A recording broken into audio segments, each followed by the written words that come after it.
If you have ever taken any one of my courses or trainings or master classes, you know I like to go deep. I usually start where the other coaches and trainers finish. And so I was talking to a friend of mine the other day, and she said, Erica, for this class, you need to make a genius map.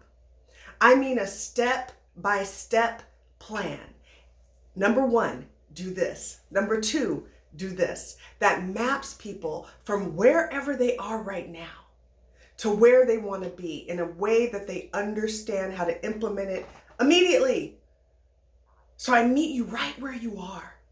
And so you want to tune into the genius factor because I have a genius map for you.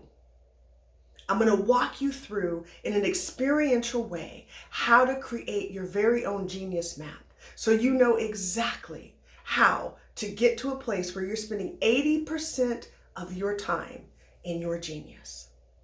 Let's do this. I'll see you soon.